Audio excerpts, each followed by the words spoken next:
out and said, there are police in every country in the world. This is not a new concept. You don't look at other countries and say they have no police. You have police everywhere. And where you have no police, I mean, you know, if we go to Seattle, we'll see how that 6-block experiment works in Seattle where they have no police. But when you have no police, you have no protection.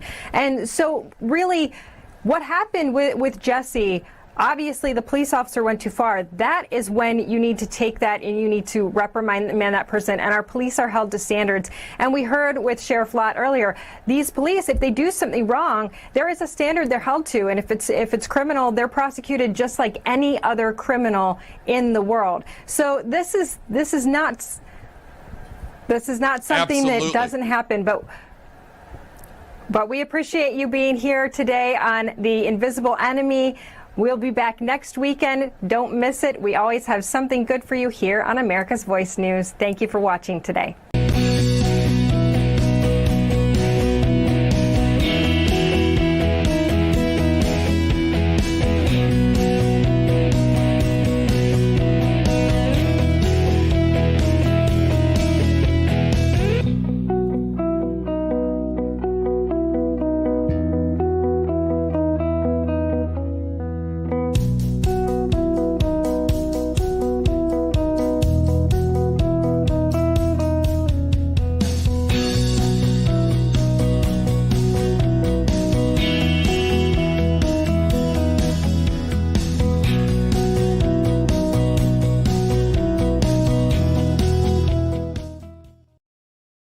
Well, the virus has now killed more than 100 people in China, and new cases have been confirmed around the world. So you don't want to frighten the American public. France and South Korea have also got evacuation plans. But you need to prepare for and assume. Strongly warning Americans to avoid all non-essential travel to China. That this is going to be a real serious problem. France, Australia, Canada, the US, Singapore, Cambodia, Vietnam, the list goes on. Health officials are investigating more than 100 possible cases in the US. Germany, a man has contracted the virus. The epidemic is a demon, and we cannot let this demon hide. Japan, where a bus driver contracted the virus. Coronavirus has killed more than 100 people there and infected more than 4,500. We have to prepare for the worst, always, because if you don't and the worst happens.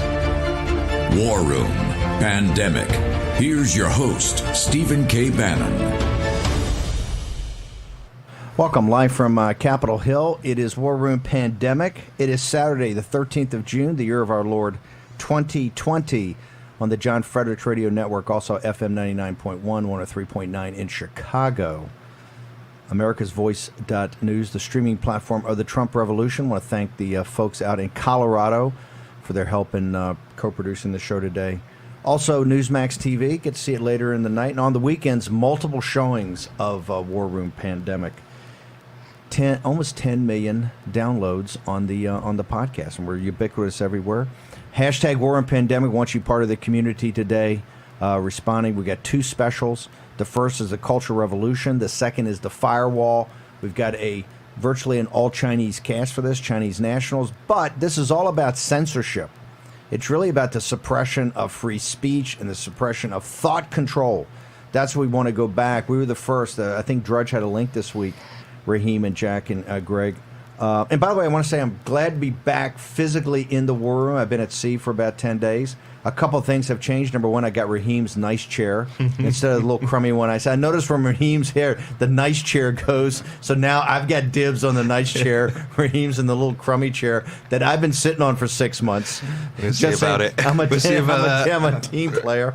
Got a new mic. Right? So come on, some good things happening here. Wait, hold on a minute. Is that mic louder than ours? I don't know. I think it gives more tonality in my voice. Okay, we're gonna as soon as we sell more ads at higher price, we can get everybody a new mic. Or does it change your voice into a British accent since the audience are now used to that? Well, listen, you were on a roll, but all of a sudden you come over here on holiday routine like you just rolled out of bed. Everybody's looking for the dapper. On the Cultural Revolution in the first episode, the first hour here. We were the first ones to kind of connect these dots about a month ago. What you're seeing in the United States today is the French Revolution. The modern version of that was 1966 to 1976 in China. the Cultural Revolution, the Red Guard. That's what we refer to this today, this global effort, whether it's in the United Kingdom, whether you see it in the United, from Seattle, Washington to Parliament Square. This is a neo-Maoist effort. And most importantly, it's to take away, it's to really have the thought police. The 1966 and 68, as we're going to get into in the rest of this hour, you had the Red Guard and Mao Zedong thought. So now you're being you're seeing the end of liberalism, and you're getting the Antifa and Black Lives Matter. Their thought police are all over, whether it's against Tucker Carlson or people in corporations, etc. That's why I say this November is going to be a pretty simple, straightforward election. If you believe America's a systemically racist nation, if you think it's nothing but a bunch of racists and everybody has to go to re-education camp and be re-educated every day, and your children and your children's children, then vote Democratic. If you think it's the greatest nation on earth that's freed more people, created more prosperity, done more to bring about stability and prosperity and peace and order in the world, then you vote for President Trump and the Republicans. And I want our Democratic colleagues to listen to the show to really think deeply about this. You see right now total anarchy in Seattle. You can't see that on CNN because I noticed on the last couple of days on the ship as I came ashore is that CNN, I think they had the other night 200 stories and not one story about Seattle. Why is that? Right? And not, hey, listen, and I say, look, I'm all for the Chaz areas. I'm all for if you want to have an autonomous zone. Here's the kind of thing I like about it. Number one, first thing they build's a wall. I'm chairman of We Build the Wall. We've been saying you need walls. The whole progressive left don't need a wall. First thing to do is build a wall. Second thing, you got the John Brown gun clubs and the Warlord Commander. They're armored up. They all got weapons, and they're doing not stop and frisk. They're doing stop and searches. Okay, so the way the Chaz keep good order, and we know it's kind of anarchy. And so, all kidding aside, it's very serious. But I think people have to embrace what people are talking about: defunding and no police zones. We asked Raheem to come over this morning to kick off the Cultural Revolution special. I want to talk. It was so amazing what's happened overnight. And it really is. And as I prep for the last 2 days with the Chinese nationals, and look, I really appreciate the audience. These people, English is a second language. They do an amazing job. And I love the fact that hashtag WarRoom Pandemic in the live thing understands that and appreciates it. But as we go through the two things, it was amazing to hear what China was in 1966 and how it was suppressed and how they did the exact same things. They stripped all the iconography away from China. They tried to destroy the family. You couldn't talk about Confucius. It was all to have a new thought that was totally new from day one, just like the French Revolution did. Year zero. It starts here. It goes forward. Everything in the past is bad.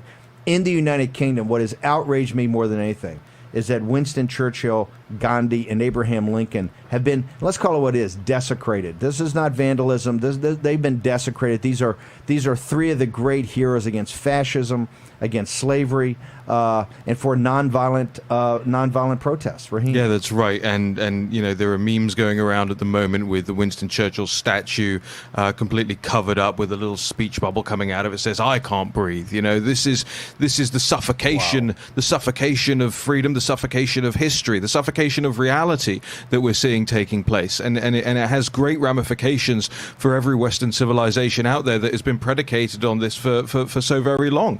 And when you look at what's happened in the last 24, 48 hours, the Churchill statue covered, the cenotaph, which is the war memorial, 100 years old on Whitehall today, covered in scaffolding and aluminium, and the scenes today that we're seeing on Whitehall. I mean, we can actually play some of the clips. Let's play some of the clips, and for our radio audience, I want you to describe it. It's really almost, it's unbelievable the hypocrisy that goes with this. All right. So the first one I want to show is last week, because what the protesters are doing, and let's roll this clip while I describe it. What the protesters, and you can see the scenes from this week where you have descending on the Capitol, descending on Whitehall, tens of thousands of British patriots, people who are, you know, ordinary people coming into London, and veterans who had served in the Grenadier Guards in the United Kingdom, marching down Whitehall. You see the pictures on your screen here for the video audience, marching down Whitehall to protect the cenotaph and to protect the Churchill statue. And let's take a look very quickly at what the police's reaction to this veterans and patriots marching down Whitehall has been, and juxtapose that with the scenes you just saw from last week. Here come the police this week in their riot gear. This is riot gear, yellow vests. You see each of them holding onto their helmets. They have the truncheons. They have everything. They're ready for a fight. So hold on, help me out here. So when the anarchists and the people there to desecrate these monuments are there desecrating the monuments, the police get pummeled, back up, and there's not one peep from BBC.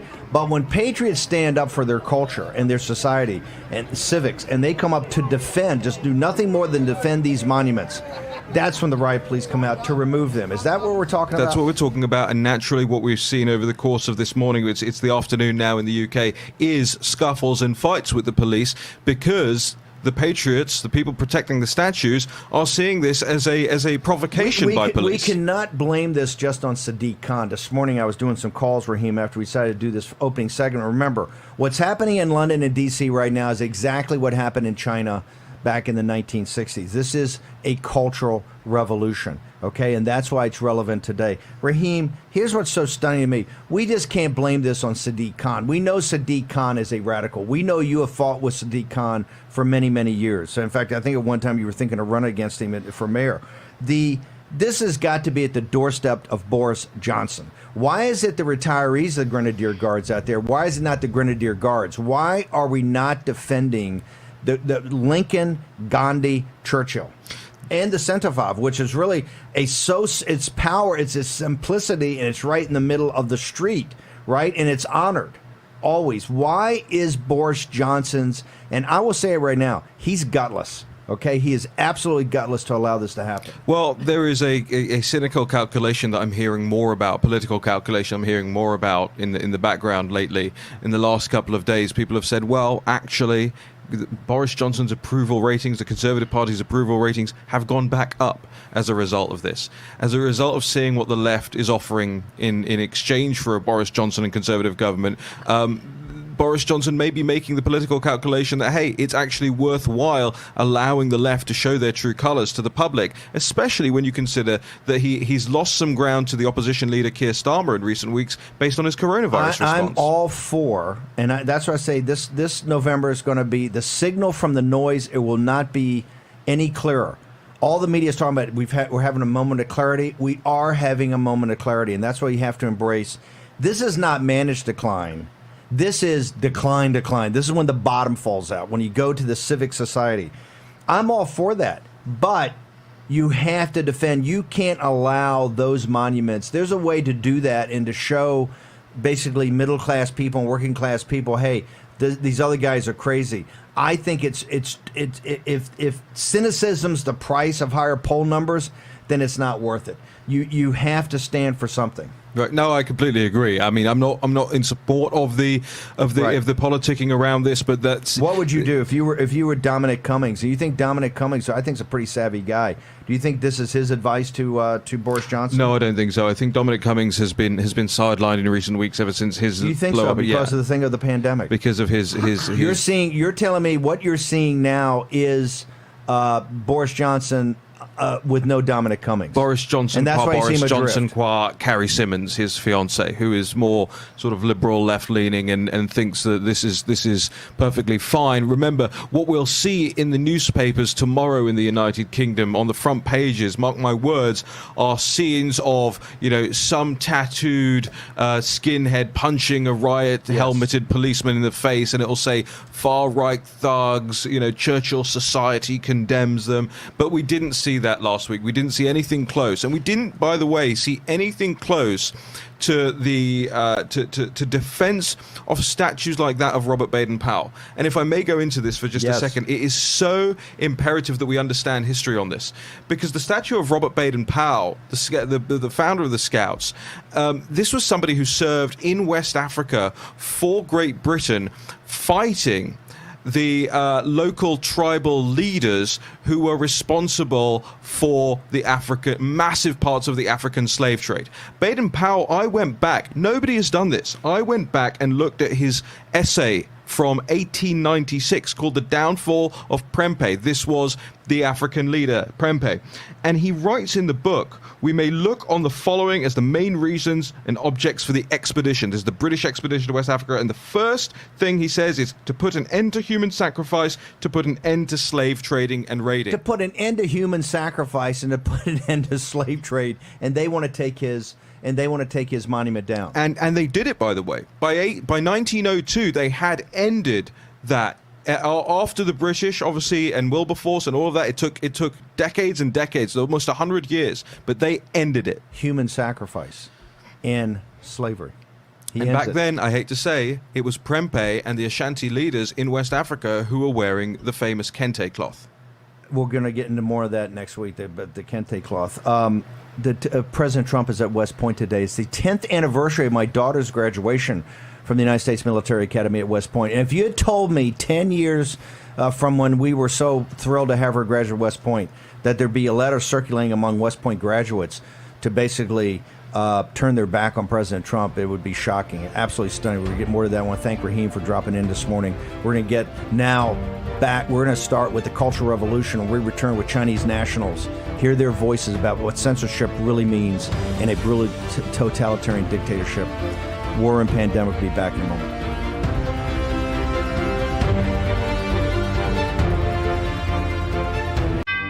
Brett Favre, legendary quarterback. Jerry Rice, legendary wide receiver.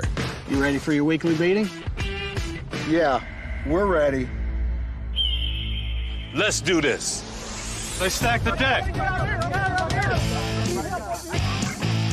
When legends play, they wear Copperfit Advanced Back Pro. Copperfit's best-selling compression back support just got better with new double-band adjustable supports for customizable compression when you need it most. Since I put this on, I feel so much better. The core is the most important thing. To know that I'm stabilized here. Whatever I'm doing, I can give it 100%. 4 built-in stabilizing supports designed to improve posture and help reduce lower back stress and strain.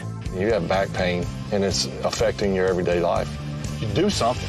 If you can find something to help you get back out and be active, like Copperfit, go for it. Absolutely. Do not give up. A high-performance compression fabric infused with the powerful properties of copper, 360-degree flexible mobility, and lightweight, durable construction. Nothing more painful than having back pains. If you're aching, if you feel like you can't work out anymore, you can. And that's with Copperfit. Yeah. It's for all of us who still want to be active, still want to compete. Way to go. That's what I'm talking about. Man, this really does feel good. It feels to me like the fountain of youth. Copperfit's best-selling back support just got bigger, badder, and better. Or call 1-800-944-5851. Or on the web at advancedbackpro.com. Get yours now for only $19.99. This does feel good. That's what I've been saying. You think it was fair? It was fun. Play for the love of the game. Copperfit, live limitless. Hi, Linda. Looks like you've got a prescription to fill. Any idea how much that's going to cost in there? The exact same drug that's $10 at this pharmacy is $150 at this one. GoodRx finds prices and discount coupons on every prescription. Just input the drug name and instantly find savings at virtually every pharmacy in America. Next. What can I do for you? Here's my prescription, and I have a coupon from GoodRx. Nice price. Stop paying too much for your prescriptions with GoodRx. Jim and Joanne are here to pick up the same prescription. They both know the system is not on their side. They both know drug costs are out of control. But one of them is taking back control with GoodRx. Next. So while he's paying that much, even with his insurance, she's paying this much just by using GoodRx.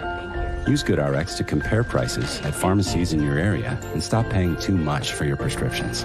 Download the free app today and take back control.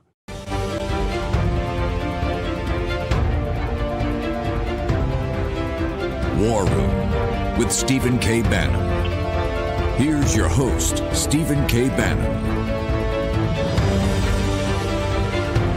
Welcome back to War and Pandemic. It's Saturday, 13th of June. We're live from the nation's capital. We're here to talk about the Cultural Revolution and its relevance today, because you're seeing a cultural revolution globally right now. We're going to get into this with a great group of Chinese nationals that we've put together over the last weekend trying to produce this show in advance. Before I get to Lynn, I want to ask Jack Maxey, one of the reasons it's so important, now we're seeing, remember, WarRoom pandemic, and I've been getting a lot of grief from guys going, hey, now it's time to go to 2020, now it's time to go to the WarRoom. I said, well, hang on, guys, not so fast. We're still in the middle of a pandemic. We're seeing this come up through the southern border. I did a 2-hour special with Brian Colfage and the team, Foreman Mike, about the first anniversary of us building the wall in El Paso, Texas. And they said the other day, Chris Kobach was on, I was talking to him, that there's an increase now coming up from northern Mexico because they don't have the money and the resources to do the testing. But most importantly, the biggest story, I think, in the world this morning, and this gets to the heart of what we're talking about with the Chinese nationals over the next 2 hours, because we're doing the firewall in the next hour. Both of them deal with thought control and censorship. Mr. Jack Maxey, out of Beijing, we're now finding out that there's a fish market there, or some quote unquote some market, right? Can't come from a lab, but some market. Is the pandemic finally gotten to Beijing? And do we have any idea what the truth is? Because right now, internationally, this is shocking people. Well, what's interesting is the narrative seems the same. Of course, it started in an outdoor food market, the largest fruit market in all of Beijing. It also, apparently, they sell some fish there. They say that they are no longer able to sell salmon in Beijing. One of our viewers asked the question, Steve, how can this possibly be true? I thought there were no more foreigners being able to come into Beijing, so it must have started at home. This gets to the point that what Beijing was saying, hey, through the first wave, the only way they were getting is people, not just foreigners, it was Chinese also coming back from the United States. It was the United States was the infected part, right. And it was all the United States infecting people. Exactly, and one thing that should be a real heads up for everybody, Feng Xiangshun, who is the public health expert from Haijiang University of Science and Technology in Wuhan, today said there's still no conclusion as to the source and route of the infection. And he said Beijing must urgently upgrade epidemic control measures, says this is how it started in Wuhan. And he says, quote, if it can be put under control right now, the virus will affect many people in a short time because of the high density of population in Beijing. So apparently the CCP does not have everything under control, Steve. I want to now bring in Lynn. Lynn, thank you very much for joining us on the show. Really appreciate your working with us on this. Understand that your name is a nom de jour so that it can't attack your family. But on this thing about the pandemic and about what's happening in Beijing right now, how the CCP's really crackdown on censorship came from the Cultural Revolution. How successful has their censorship been in controlling the Chinese people? How do they give me some examples of, walk me through how they control the Chinese people through this censorship that really came through, and this thought control, brainwashing that came from the Cultural Revolution? Yes, there is a well-known book called The Red Book of Chairman Mao. It promotes Maoism, a variety of Marxism. And during the Cultural Revolution, religions, beliefs, faith were all forbidden, and they were brainwashed with Mao's thoughts instead. And after years and years of brainwashing, the Chinese government, CCP is really very successful in doing this. They're very successful. Because nowadays, many people actually, they are automatically believe what CCP tell them. Okay, Lynn, hang on for a second. Lynn, hang on for a second. I just want to make sure everybody understands this. You're saying that they took away religion and they brainwashed people during the Cultural Revolution on Mao Zedong thought, and we can see this today. They brainwashed people to really make Mao the center of everything, right? And they destroyed religion and took out spirituality and destroyed religion. Is that what you're telling us, that Maoism is directly related to true Marxism? Well, actually, he's not 100% Marxist because he made changes. Okay, it's not 100%. we call it Maoism because it's a variety. It's not exactly what Marxists taught. What would be the difference? What's the difference in Maoism? What is Maoism versus Marxism? Well, he derived a lot of theories from Marxism, but he made a lot of changes according to, well, his needs, actually. Lynn, tell me about how has this thought control helped control the Chinese people? Because right now, it seems like they're being fed a very false narrative while you have the firewall up. When people are denied access to truth, and when they were brainwashed, they have been brainwashed for so many years, for 70 years actually. CCP has been doing this brainwashing kids from young age. Like when I went to school, the first lesson I was taught was long live Chairman Mao. The second lesson I took was long live Communist Party. And we were taught that CCP is a glorious, forever correct party. Mao was regarded as something like God, you know. CCP was always right. So we have been brainwashed for so long. So there's a saying in China, 3 men make a tiger. That means if a lie is told for many times, it becomes truth. That's brainwashing. For censorship, it's a way of brainwashing because once we are deprived access to the truth, we have no opportunity to find the truth. You only hear one voice. That's what CCP teaches. Lynn, what damage do you think this has done to the Chinese people? Walk us through what damage do you think that this brainwashing, this focus on Mao Zedong thought, and now this censorship that's really gone on for 50 or 60 years, and we're really seeing come out in this pandemic. What damage has this done to Lao Beijing? What damage has it done to old 100 names in the working class, good, honest, decent people of China? There are lots of things. I would think because CCP, what they did is like the way they brainwash us is made us believe that CCP represents the Chinese people. We could not tell the difference. So whenever we have problems in China, they will blame individuals in CCP or external forces like U.S. and other Western countries. So that gives rise to nationalism. So people lost the ability of free thinking. That's very dangerous, actually. That's not good for them.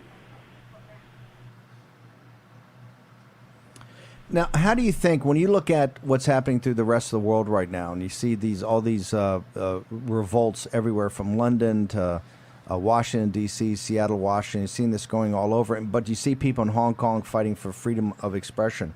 How do you think this censorship, how do you think this relates to the rest of the world?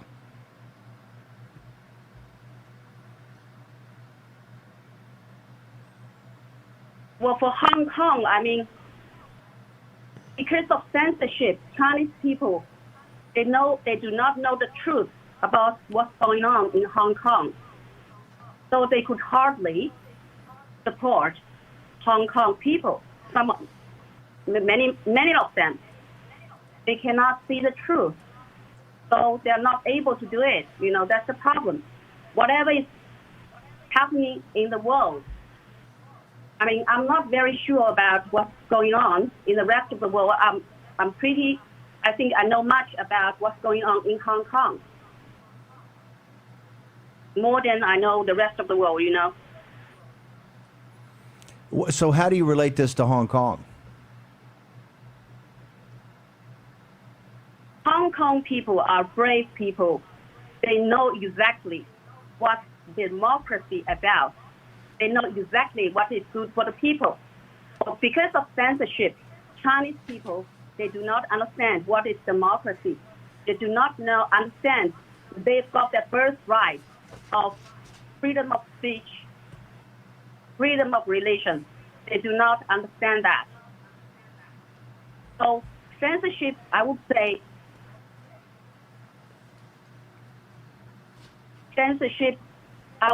that it's damaging to the Chinese people in many ways.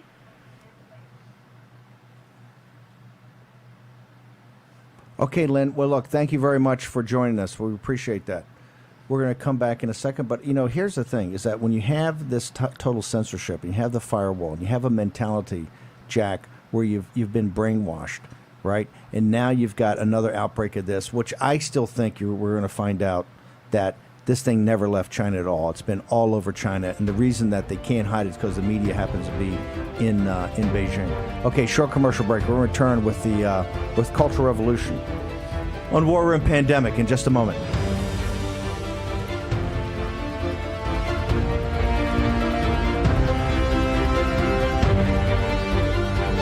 From roof to foundation, the damage to your home can be devastating, from clogged gutters, leaking roofs, rotting wood and fascia, and flooded basements. Protect your entire home with Leaf Filter, the nation's #1 rated gutter protection system. Once our ladders go up, you can put yours down forever. One of the things that I like the most is that I don't have to get back on the ladder anymore. Leaf Filter starts by cleaning, sealing, and realigning your gutters. We then install our micromesh screen over your existing gutters, which is guaranteed to filter out everything except for water.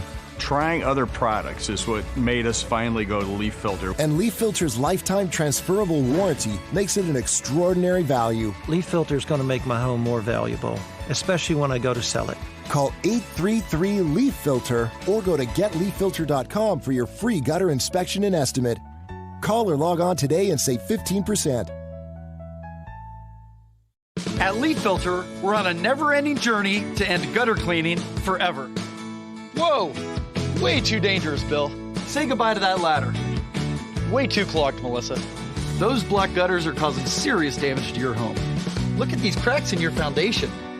Leaf Filter, the nation's #1 rated gutter protection system, will keep you safe and protect your home.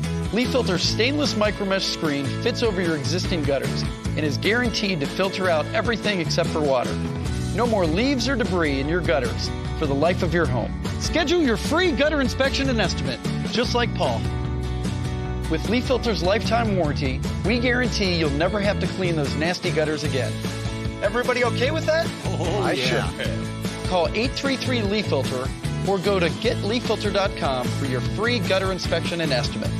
Act now and save 15% off your purchase. I'm Nick Bolton, and these days... Hey there. Hey there. It seems everybody has a pair of tactical sunglasses. Good morning. Morning. But what if you already wear glasses?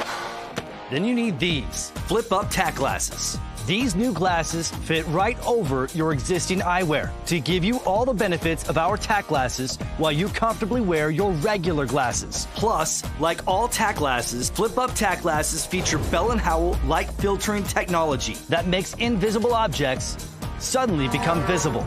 There's just nothing like them on the market today. Here you go, buddy. Thanks, Nick.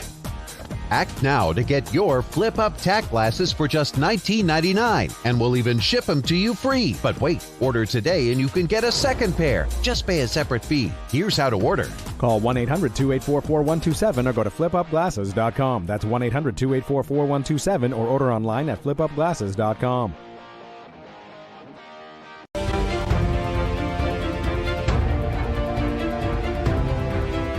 War Room with Stephen K. Bannon. Here's your host, Stephen K. Bannon. Welcome back to War on Pandemic. We're live from Capitol Hill. It's the 13th of June, Saturday, here in our nation's capital. The President of the United States is up at West Point. There's breaking news. I just see right here that I've seen an article that truck drivers say they won't deliver to cities with defunded police departments. So we want the anarchist left and all the mayors and all the people that support them and to embrace that, right? To embrace it. The truck drivers, people that hardworking, working class people don't feel comfortable going to areas of anarchy. And this has all been brought about us because, ladies and gentlemen, this is a cultural revolution. Just the same, where we pride ourselves in connecting dots and helping you a framework. We're not here to tell you what to think. We're here to show you evidence of what's going on in the world. This is the French Revolution, writ large. I think it was Pastor Jeffries last night, or Jeffers was on last night talking about the French Revolution. If you lost in November, the guillotines would be brought out. I don't know if we're in that dramatic a mode, but I got to tell you, if certain people were out in the streets last week, and they would have been torn limb from limb. I mean, this was mob rule when Antifa took over late at night, and it's dangerous. You can see throughout the country this footage that mainstream media won't show you. It was dangerous. And look, there are ill-trained police departments. The progressive mayor of Minneapolis and the African-American police chief, right, in Minneapolis, the police force, they've got to take responsibility for this. That Minneapolis police force had obviously people, the screening hadn't been well, but most importantly, I think the training, right? How do all these police officers, murder, Mr. Floyd? And so to me, it's totally unsat. So it's, Jack, I want to turn to you. We're going to get back to the Cultural Revolution here, but I think this breaking news that truck drivers are saying that they're not going to return to cities that defund police departments, have police-free zones, because they're working class people and they understand what happens when you don't have the police around. Yeah, for the Democrats out there, that's called 1968's silent majority making themselves known. I'm sure a lot of those truck drivers are union members. I'm sure a lot of them are Teamsters, and I'm sure a lot of them are Democrats. And so this gets down to very basic stuff. We also got the pandemics now back in Beijing. You wouldn't know that because you really can't get word out because of the firewall. Beijing saying, and once again, remember, the Chinese Communist Party points the fingers immediately to the Chinese people. Oh, it's a dirty fish market because I'm sure you're down there and they're going to be eating bats, right? Remember, the Chinese Communist Party continues to denigrate the Chinese people, so then they can turn and say, "Hey, look, the rest of the people think you're savages, right? You're barbarians. This is the Americans hate you, right?" And this is an old trick of the Chinese Communist Party. One of the things she said that was so kind of moving, she knew a little bit about what was going on in Hong Kong, but she really didn't know much about what was going on in the rest of the world. So she's completely shut down. And this is one of the great failures, and you see this over and over again, especially in the modern totalitarian states like Hitler's Germany, Chairman Xi's China, or Stalin's Soviet Union. They become so caught up in the power struggle that they lack the ability to have any kind of self-criticism. They lack the ability to adapt, and all their problems are external, right? It's never the problem of the Nazi Party. It's never the problem of the Soviet Communist Party. It's never the problem of the CCP gangsters. It's always the common person who's at fault. It's the foreigner who's at fault. It's if you look at the paranoia around the Mao Zedong regime, when he got so sick and was really incapacitated and died, the white bone devil, his wife, and they brought Deng Xiaoping back. It was the same thing, same paranoia. You saw that in Gorbachev. You saw in the French Revolution, the Reign of Terror. I mean, the Reign of Terror, the Committee on Public Safety. Remember, they always got a name that sounds very. The Reign of Terror, Robespierre and these guys ran it for the group was called the Committee for Public Safety. They had a table. Oh, this is kind of symbolic. It was a green vase. So they had a table just like this, and every night they'd have a stack of documents and who was going to get carted off next night. And it turned out, I think of the 12 guys around the table, I think half of them went to the guillotine, including Robespierre, which ended it. Half of them ended poorly. Okay, I want to now go to Zhao. He's a supporter of the new federal state of China, which was announced in New York Harbor in front of the Statue of Liberty. It shows you the power of imagery that Miles Guo and the entire operation of the whistleblower movement, this entire global movement of expatriate Chinese, led by the power couple in Spain, Mr. Howe and his wife, that were so, they call him the Cannon. that were so taken with the Statue of Liberty, they wanted to announce their new state in front of the Statue of Liberty, talking about on the 31st anniversary of Tiananmen Square at dawn. And we did it, I think it was at 6 o'clock or 7 o'clock, exactly when the sun came over Tiananmen Square on the 31st anniversary. And what Miles and other people told me, said, hey, the CCP really understood, because they've been doing this for months back in Tiananmen 31 years ago. It was when the students put up they call it the Goddess of Liberty. The Goddess of Liberty. When that went up in Tiananmen, that's when Miles, these guys saying, hey, they're not going to tolerate this too much longer, because that's a direct connection to the Statue of Liberty. They understand that means freedom of speech, that means freedom of assembly, that means freedom of religion, and you know, they're not going to tolerate that. They moved in the troops. What those people 31 years ago must think about what's going on in the United States today is absolutely boggles my mind. So, Zhao, I want to bring you in. You know, we just had an announcement. We had news earlier about the quote unquote the pandemic is now back in Beijing. But I want to go back for a second and talk about the impact of the Cultural Revolution, because we're having a cultural revolution in the West right now, very similar to what went on in China in the late 1960s. Can you walk us through the impact of the Cultural Revolution on China today? Okay. Good morning, everybody. I'm glad to share my experience with people of the world. When I was a child, I was told Mao is a great savior to Chinese people, to human beings. Cultural Revolution is a social-political movement in China. Mao was cheated by Lin Biao, vice chairman of CCP, cheated by Jiang Qin, Mao's wife. Lin Biao, Jiang 04, takes full responsibility of Cultural Revolution. The above statements are unreasonable, full of logic conflict. Since Mao is so great, why he was easily cheated? Since Mao is a savior to the world, why my parents and grandparents lived tragically during Cultural Revolution? Several years ago, I made research on Cultural Revolution and found shocking facts of Cultural Revolutions. The research process is so difficult because of firewall, because of censorship by CCP. But CCP can fool all the people some of the time. Some of the people all the time. But CCP cannot fool all the people all the time. Due to time limit, I will just talk about what are the impacts of cultural revolutions to the Chinese people during that period. Cultural revolution. Let me ask you. Okay. Keep going. Keep going, Zhao. Keep going. Okay. Cultural revolution has a disaster impact on all aspects of society, including humanitarian crisis, economic, traditional culture, religion and belief, academic and education, moral, foreign relations. During the Cultural Revolution, much economic activity was halted. Massacres took place across mainland China, including the Guangxi massacres.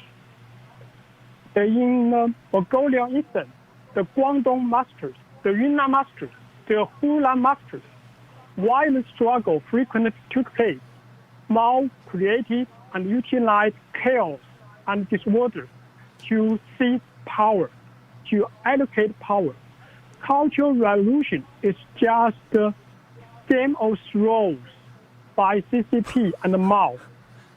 By sacrifice Chinese peoples, nobody can keep themselves safe during the Cultural Revolutions. Tens of millions of people were persecuted, including my family members. My parents, uncle, aunts lost opportunities of receiving education because school, college were closed. They were mobilized to go to the countryside in the down to the countryside movement. Due to time limit, I just talk about more about impact on family and morals. In their revolutionary fever. Okay. Zhao, hang on for 1 second. Let me just ask you a question. Go back. You said it was turned out to be a Game of Thrones in which the Chinese people were actually the ones that were destroyed. But I want to go back for this audience because I think it's very important. How was Mao raised up as savior? How did they actually brainwash people? How did it? Because this is what's had the impact over the last 60 years. In the 10 years we call the 10 years that China lost, right? How would they hold him up as a savior when people were being tortured, people were being put in re-education camps? What was the methodology they used to brainwash people? Yes, this is a very good question. The whole secret of CCP and Mao is use brainwash. They use brainwash to let people believe that CCP is the savior of Chinese people. CCP is the savior of the whole world. They use many methods to push their CCP ideology to the people's minds. From the kindergarten, from the elementary school, to the high school, to the university. And that's during the whole process of education. Every Chinese people, from their childhood, they are taught, they are brainwashed by the CCP. So they use the brainwash, they use the censorship, they use the firewall to let Chinese people believe in the lies told by CCP. This is Bannon. Yeah, Zal, I tell you what, why don't we, I want to bring Zal back for the next segment. I've got a couple other questions. So Zal, hang on for a second. We're at the jump to a commercial break. And we're going to be back in a moment. If I can have, so Zal's going to rejoin us here. We're producing this on the run as we always do. So I want to bring Zal back. We'll figure out how to bump some things into the next hour on the Cultural Revolution, because I do want to ask Zal when we get back the lessons for today from the Cultural Revolution. So let's take a second on this. Look, it's turbulent times. There's clearly a global revolution going on. You're seeing today that truck drivers are saying, hey, we feel very uncomfortable delivering goods and services into areas that are defunding the police. The Minneapolis City Council, I think, has voted to actually do away with the police. So it's a very uncertain time. And in this uncertain time, if you're an entrepreneur, and entrepreneurs are going to be the tip of the spear that leads us through this economic carnage. I think last night on Maria Bartiromo, Peter Navarro's talking about President Trump there's a $3 trillion bill out there with Nancy Pelosi, a $1 trillion bill that's talked about by Mitch McConnell. It looks like President Trump supports a $2 trillion bill that have big aspects of Buy American in it. My point. We're in a time of a pandemic. We're in a time of economic crisis. We're in a time of a financial crisis, and obviously a geopolitical confrontation. In that, entrepreneurs need every tool they can put their hand on. NetSuite by Oracle is that tool. It's the best software package. Oracle is the number one system on the cloud. NetSuite by Oracle is used by over 20,000 companies, and we'll talk more about it when we come back from our commercial break.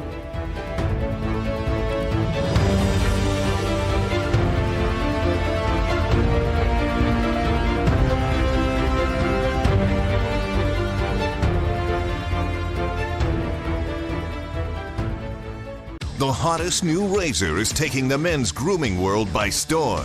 And if you don't have it, you need it. Micro Touch Solo, the hyper-advanced full-body razor that trims, shapes, edges, and even shaves with micro precision. And it's totally safe to the touch.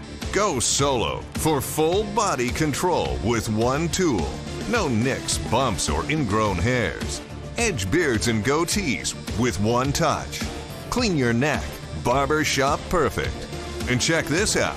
Snap on the guide to tame growth and perfectly shape your full beard. And keep new growth stubble trimmed exactly to your style. And look, the Solo Full Body Groomer trims precisely the length of hair you want. Snap off the guide and remove unwanted hair anywhere in seconds. What makes Solo different than your ordinary razor? Dual-sided German stainless steel blade. Shave up or down at 200 micro strokes per second. The Ultra Flex pivoting head contours perfectly to you for precise results. 3 custom grooming guides for control of exact length and shape. And a built-in LED light so you never miss a spot. Solo is so precise, you need no creams, no soaps, and no water.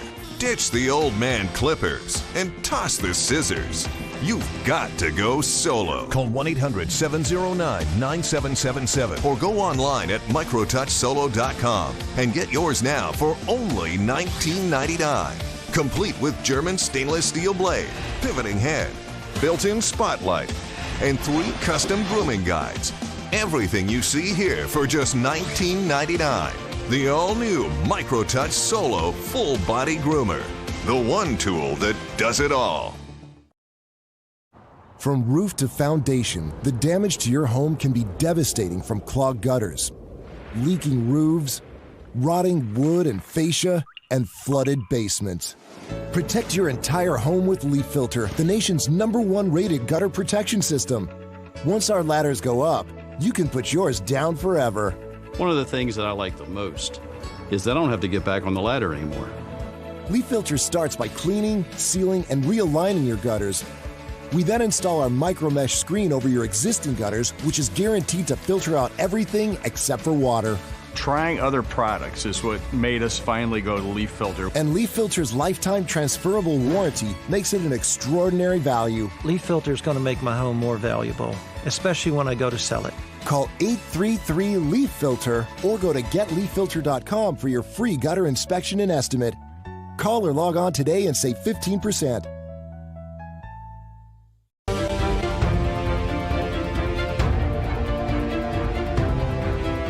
War Room with Stephen K. Bannon. Here's your host, Stephen K. Bannon. I want to thank all of our the guests we have from China. I mean, I speak very fast for an American audience, and particularly people trying to answer my questions in English, as they do such a fantastic job. And remember, all these folks come forward under great risk to their, not just themselves, but to their families. What the CCP really focuses on is the family. What they try to do, look, they want to destroy the family. They've always wanted to destroy the family unit, the family group, just like in the French Revolution, Cultural Revolution. This is the thing, is to break down the family structure and make you respond, make you look to the state for everything that a family would do. And that's why they held up people like Mao Zedong as a god, right, to replace the spirituality. It's one of the reasons of the new federal state of China. If you look at the flag, what Miles Gore said the other day, that big star in the middle that's much bigger than the other stars, that's really God. And they're trying to put God back into the center of China, the spiritual needs of the Chinese people, whatever your form of worship is, whether it's Islam or Buddhism, whether it's Falun Gong, Christianity, Catholicism, or listen to Pottinger in his great May 4th speech, just ancient Chinese philosophy and spiritual yearning. Jack, before I go back to Zhao, you had some pretty good thoughts in the break about what the Cultural Revolution had done to destroy the underpinnings of the civic society of China. Well, one of the things I saw this parallel with what we're seeing today in the West with this destruction of history, and one of the things that occurred during the Cultural Revolution, I'd love to get Zhao's take on it, was it became illegal to hold on to these memories of the ancient China. So beautiful porcelain pieces that may have been in a family for generations and generations were smashed by the mobs. And one of the ways that I think our Western audience might actually see this in reality, anybody has probably seen these little boxes that are silver with a shard of porcelain in the top of it. Sometime in the 1980s, people went and started to gather these local places where all of the city's porcelains had been brought to be destroyed in a frenzy, and started taking the little pieces and making silver boxes out of them. And it's we're watching this happen in our own country. Steve, you were just talking about the destruction of the family. That sounds just like what we've watched occur in our own country in the last 40 or 50 years. So, Zhao, I'd love to hear you talk about how the Cultural Revolution went about trying to destroy the past so as to rebuild the future in Mao's vision. Jack, thanks for your question.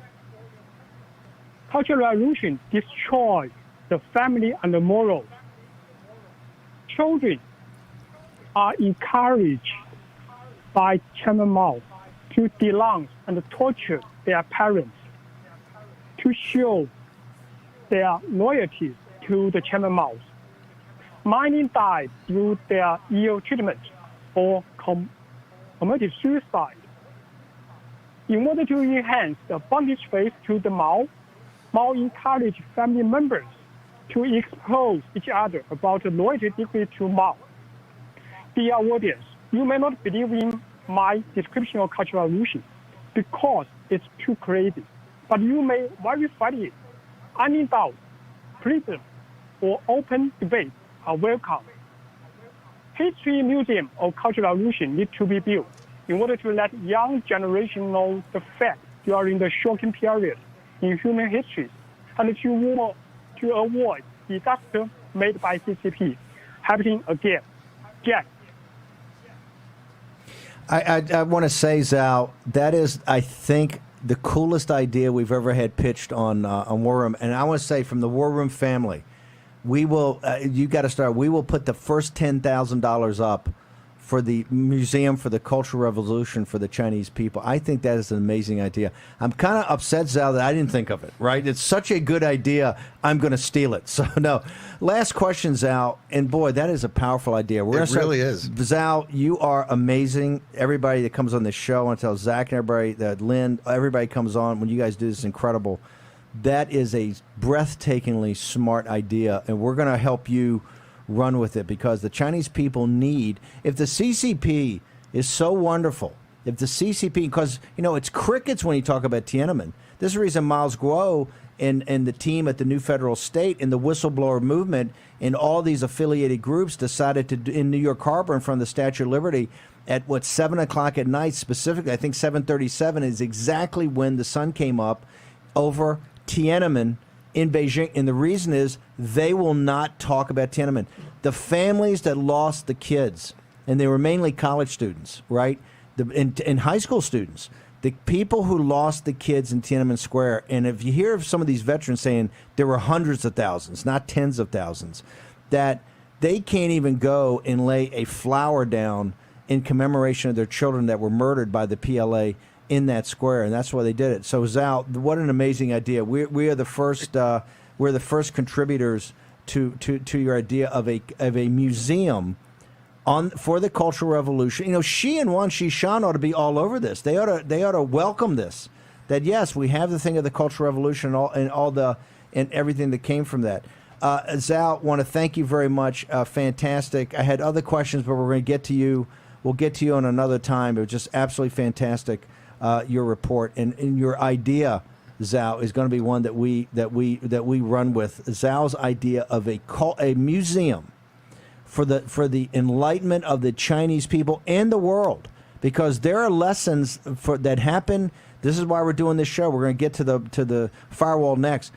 You can see in Parliament Square today, where you have Winston Churchill, who stood up against the Nazis in the 1930s when everybody else ran away. His statue in Parliament Square, the mother of all parliaments, is under an iron box, right? Under an iron box. Abraham Lincoln, you can't even get to, right? The Gandhi, you can't get to, right? They've even put Nelson Mandela under some sort of coverage today because they're afraid of what these radical what Antifa and these people are trying to do is destroy your connection to your past. And their fear comes from a proper place, Steve, because there are Maoist influences on the street right now. And let's remember, they want to destroy everything. And that's why I said the other day, let's remember, by rejecting Gandhi, they're rejecting all nonviolence. And so I will not be surprised if they start attacking Martin Luther King at some point for his lack of desire to promote violence. He was not woke enough.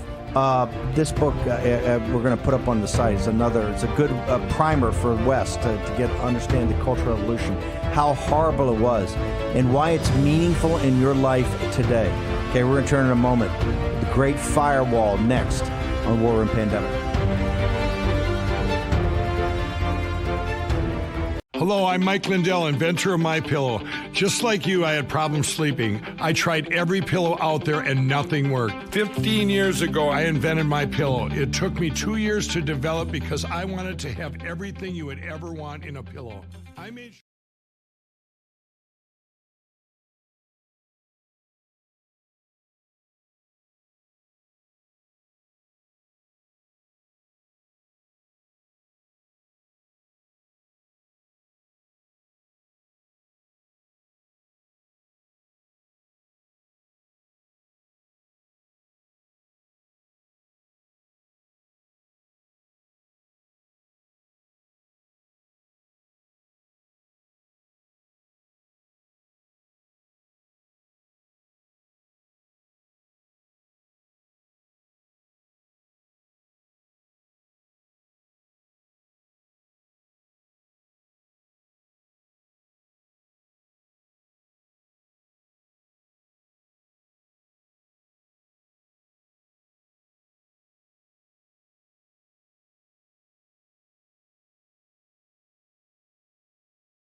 Discounts, not just on my pillows, but so much more.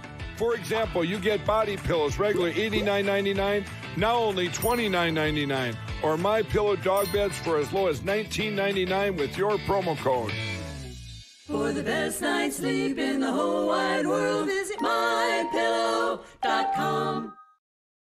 The virus has now killed more than 100 people in China, and new cases have been confirmed around the world. So you don't want to frighten the American public. France and South Korea have also got evacuation plans. But you need to prepare for and assume. Strongly warning Americans to avoid all non-essential travel to China. That this is going to be a real serious problem. France, Australia, Canada, the US, Singapore, Cambodia, Vietnam, the list goes on. Health officials are investigating more than 100 possible cases in the US. Germany, a man has contracted the virus. The epidemic is a demon, and we cannot let this demon hide. Japan, where a bus driver contracted the virus. Coronavirus has killed more than 100 people there and infected more than 4,500. We have to prepare for the worst, always, because if you don't and the worst happens. War Room Pandemic. Here's your host, Stephen K. Bannon. Welcome back to the War Room. This segment of the show, another special. We're going to talk about the Great Firewall. We're going to have Michael Horowitz and a whole raft of people here, Chinese nationals, talking about what it's like to be behind this firewall. If the firewall comes down, the CCP comes down. We've got, Michael Pack. We have Mike Pompeo. Have a whole raft of government officials looking at this now. And I noticed that, in all these protests, with 110,000 of your fellow countrymen dead, right? Economic carnage everywhere. The balance sheet of the United States completely destroyed. A major impact. Powell's talking about the other day, even with, he thinks the economy is going to come back. Maybe a lost decade here of growth in the American economy. Just a complete, total debacle. Jack and Greg, I do not see any protesters outside the Chinese embassy demanding the Chinese embassy fess up to what their role has been in this. Well, it's kind of a shame, but this is the way the world operates, Steve. We live in a world of shadows. Nobody takes responsibility for anything, even though we know this is being pushed. I mean, you look at Joe Biden this past week. The man has refused to denounce what is going on in the streets of America. He has refused to declare his support for the policemen of America. We are watching the Democratic Party living in fear in the same way that you watch the people, and I hate to say it, but I'm going to say it. In Nazi Germany, for example, they passed a law in 1933 making it illegal to criticize the party. Now, we don't have an official law from the DNC, but it is pretty clear right now, Steve, that everybody is afraid of their fringe element. And I was struck by some of the things Zhao was saying about how children were taught to betray their parents. A huge part of the Cultural Revolution was, first off, have children rat their parents out, betray their parents, and have husbands and wives. Husbands and wives Mao was their god, and so they had a responsibility to say all their shortcomings and lack of adhering to party doctrine. And you see these little heroes created in these totalitarian systems. There was a man named 13-year-old boy named Pavla Morozov, who was a hero of the Soviet Union for turning in his father for acts against the state. You saw this play out in the Cultural Revolution. You're watching it play out right now in public as we see this public shaming of individuals who are not carrying the proper doctrine. We're watching it as we see certain victims be celebrated and certain victims be denied. A perfect example is Captain Dorn. Okay, this guy is a victim, a hero, but we don't hear about him because he does not fulfill this narrative bent upon destroying the world. Captain Dorn murdered in cold blood. Murdered in cold blood while people videotaped it live on Facebook Live. If you cannot imagine something more callous than that, I can't think of it. And didn't come to his rescue. Did not come to his rescue. Think about this world we live in. We've had videotapes now of two horrendous killings, both of them opposite in terms of how they got there. But what does it say about our culture today that people sat by and stood there and videotaped it? I mean, it's almost as if we've become detached from reality. The roots of this go back to the French Revolution. And it goes all the way through with the revolution of the Nazis, the revolution of the Soviets, the revolution of the Khmer Rouge, and really, I think, perfected in the Cultural Revolution of Mao Zedong. Right? They took all the lessons of mind control and principally, remember, once again, the centerpiece of what they try to do is take God out of the center, take any spiritual, regardless of how you worship God, whether you're a Muslim, whether you're a Tibetan Buddhist, whether you're a Falun Gong, a part of the spiritual movement, a house Christian, what they want to do, just like the French Revolution wanted to do, take out the church. They must make sure that you worship the state, okay? You talk about anti-fascists. I mean, come on, these guys are the biggest fascists. You must worship the state, and the head of the state, in that regard, Mao Zedong, right? You must worship Mao Zedong as a god. A corollary of that is they have to destroy the traditional family. They had to do it in France, which was very family-oriented back when the French Revolution hit. Remember, the people in France, we would not be free from the British Empire. The people of France had not stepped up and essentially helped finance the American Revolution, right? Our three top guys spent the entire time in France trying to get a deal. The French Navy, some units of the French Army, Lafayette, but most importantly, French cash. That's what essentially financed us. That's the people of France. In fact, the reason they even came together, started the French Revolution, they had to figure out how to pay for it. The state has essentially bankrupted themselves. Besides the luxurious living, the tipping point was hit because of support of the fight in the French and Indian Wars, and then particularly in the American Revolution. And so that was, but their thing was to destroy the church, get the church out of the center of lives, and destroy the family. Remember, they're always trying to destroy the nuclear family. They understand that in all civilizations, the family is the basic unit, right? And what they need to do, and Mao need to do it. China, probably even more than the West, the family is everything, right? The family, your ancestor worship, all that. Mao had to destroy that. He tried in the Great Leap Forward to collectivize and to have a collectivization to turn China from a really an agricultural economy to an industrial economy. Abject failure. Abject failure. They had a famine that killed 40 or 50 or 60 million people. We still don't know today. A famine that literally starved to death because of the collectivization movement. Mao wasn't, he had all kind of political pressure because of this failure. He doubled down again to break the family even more intensely with the Cultural Revolution. And that was to have husband and wife rat each other out, to have children rat each other out. And the thing, if you talk about the kneeling and everything like that, one of the key things they had were the struggle sessions, where they would bring in the bourgeoisie. They were remember a couple of weeks ago, they bring in the judges, they would bring it in front of their kids. They would be forced to kneel in front of the whole population with their children. They'd be beaten, right?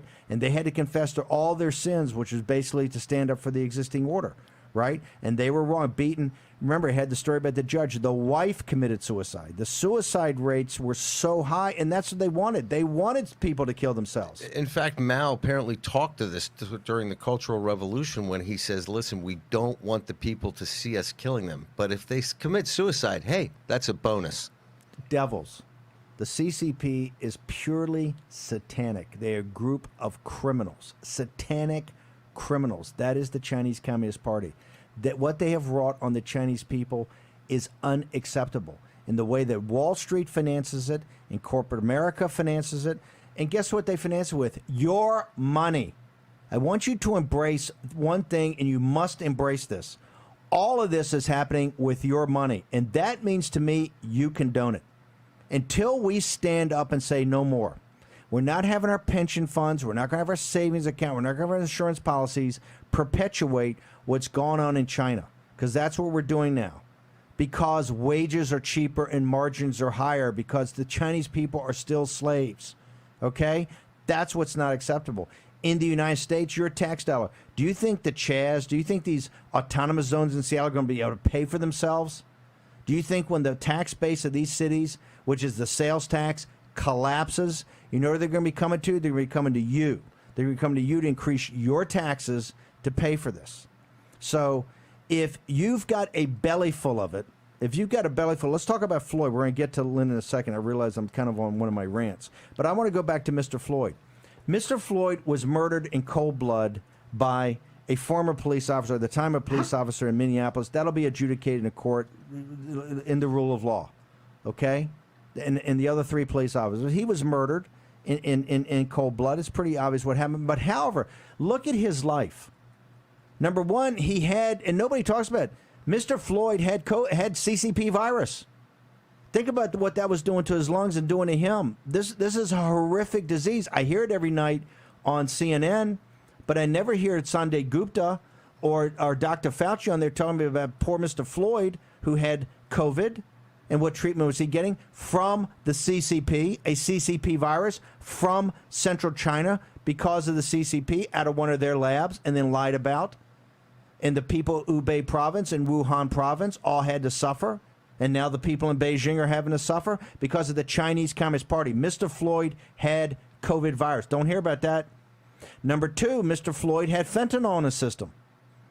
This is not a moral judgment of Mr. Floyd. I'm saying that came from China through the Mexican drug cartels across the non-existent wall, except it didn't come in El Paso, Texas, where a private group built a wall up a mountain, right, to stop the cartels. That cartel got it all the way up there.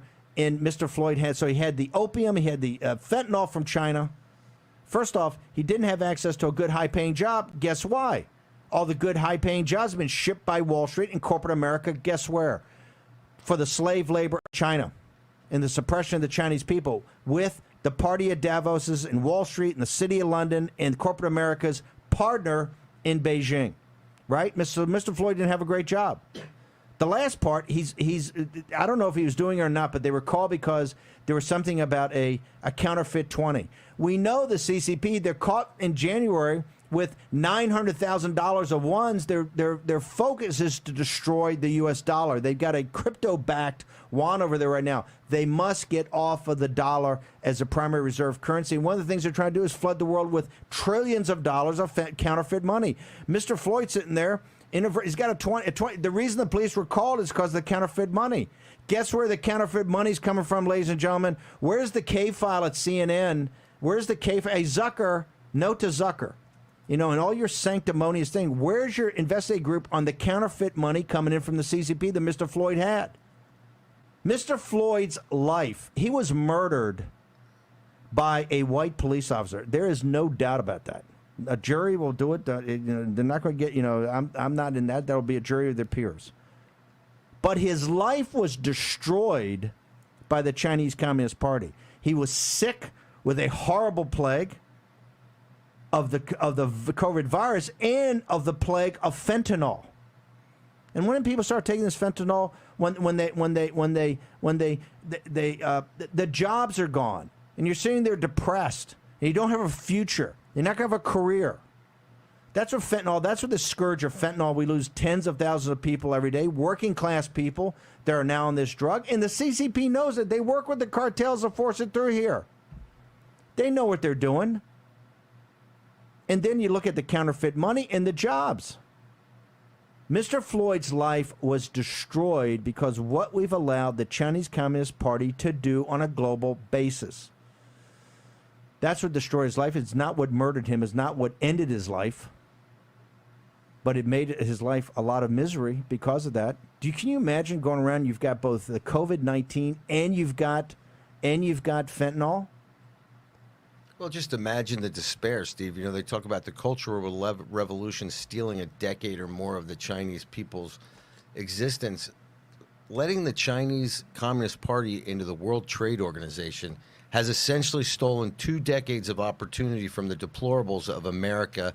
And without complementarily, I say this, I think Floyd probably equivalently was a deplorable. His opportunities were robbed by him by the he never had access. Sheer greed of Wall Street. He never had access to the high-paying jobs that you can build a family around. You got to bounce from job to job to job. It's the same thing with these millennials, but nobody talks about it. We're all talking on the networks about all nobody talks about it. Why don't they? Why are they? They're not bought into the system because they don't own anything in the system. They don't own anything in the system because we've concentrated all the wealth, and now with this virus. They're not, and we're not outside the Chinese embassy demanding compensation. To me, this election only comes down to three numbers. Number of dead that the Chinese Communist Party killed of your countrymen, the number of jobless that they forced upon us because of this pandemic, and the amount of money they owe the American people, that they owe Mr. Floyd, okay, because of what they did. A direct chain of title about what they did. Okay, we're going to take a short commercial break. I'm going to get off my rant when we come back, and we'll get Michael Horowitz, we get Lynn, we've got Jan, and a whole raft of Chinese nationals to talk about this. When we return on War Room Pandemic, go to hashtag War Room Pandemic, go on the live chat on YouTube. Tell us what you think. Connect us with other ideas, and tell us where we should be going next. Everyone loves the benefits of compression socks, but they're just so hard to get on. Until now. Introducing the all-new Copperfit Energy Socks, redesigned for the first ever easy on, easy off fit to help reduce swelling, relieve tired, achy muscles, and provide energizing support. A new blend of stretch fabric for the most comfortable, easy on, easy off compression fit. Being a SWAT commander, we trained to win. The Copperfit Energy Socks, they didn't feel like other compression socks. They totally exceeded my expectation. Our most powerful copper-infused fabric, woven into our easy-on, easy-off compression sock to help reduce swelling discomfort from prolonged sitting or standing. I'm 38 and a half weeks pregnant. Copperfit Energy Socks worked beautifully. Extra support around the arch and ankles for increased support and relief of muscle aches and pains. I'm so excited about these socks. I'm so much more energized to go do things after a day of work. They just slip right on, yet they still have that same compression that you want. A soft cushion footbed for all-day comfort. I'm on my feet at least 9 to 10 hours a day. These were fantastic. A lot of compression socks are a little too thin, especially for what I do. With Copperfit, I could wear these every day. Feel more energized. Feel more active. Just feel better. They just hug your leg. It relieves all the pressure that you have. I have so much energy, I can go, hey, you want to dance? The first ever easy on, easy off compression sock. The most comfortable compression sock you will ever wear. Get your Copperfit Energy Socks now online at GetEnergySocks.com for only $19.99 or call 1-800-978-1224. Order right now and we'll include a second pair of compression socks free. I've never felt anything like it before. No more pain, no more swelling, no more achy, tired feet. I can never go back to regular compression socks again. Don't settle for ordinary. Ask for the original by name, Copperfit Energy Socks. At Leaf Filter, we're on a never-ending journey to end gutter cleaning forever. Whoa! Way too dangerous, Bill. Say goodbye to that ladder. Way too clogged, Melissa. Those black gutters are causing serious damage to your home. Look at these cracks in your foundation. Leaf Filter, the nation's #1 rated gutter protection system, will keep you safe and protect your home. Leaf Filter's stainless micromesh screen fits over your existing gutters and is guaranteed to filter out everything except for water. No more leaves or debris in your gutters for the life of your home. Schedule your free gutter inspection and estimate, just like Paul. With Leaf Filter's lifetime warranty, we guarantee you'll never have to clean those nasty gutters again. Everybody okay with that? Oh, I yeah. sure am. Call 833-LEAF-FILTER or go to getleakfilter.com for your free gutter inspection and estimate. Act now and save 15% off your purchase.